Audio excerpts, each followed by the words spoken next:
A very good morning to you. It's 6 o'clock. It is Friday morning. We are with you all the way through until 9 with Richard Madeley joining Kate from 6:30. First, our top story. Workers at up to 500 food supply sites will soon be allowed to skip mandatory isolation and instead undergo daily testing if they've been in close contact with someone with COVID-19.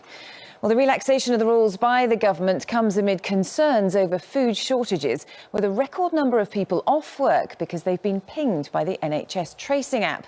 Our chief correspondent, Richard, it's not going to affect as many people as we'd hoped. Well, with most schools now broken up for the summer and ongoing restrictions on international travel, the RAC has warned today could be one of the worst for road travel. Nick Dixon is in Eastbourne. More people holidaying here in the UK. It could be a bit of a slow one, couldn't it?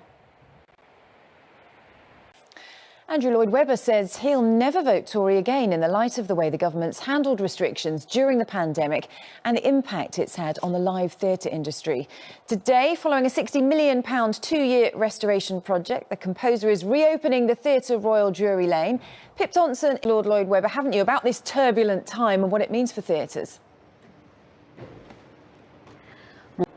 Now, the Tokyo 2020 Olympics opening ceremony will finally take place later today, having been delayed due to the pandemic. More than 11,000 athletes, including 376 members of Team GB, will be taking part in the Games, with the city in a state of emergency amid rising COVID cases.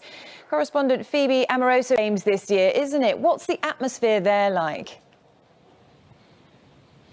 Thousands of messages left on the Marcus Rashford mural in Manchester will be removed today for safekeeping ahead of heavy rain forecast over the weekend.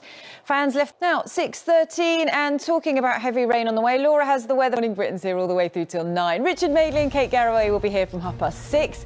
And coming up next, fresh. Let's get the news, travel and weather where you are. See you shortly.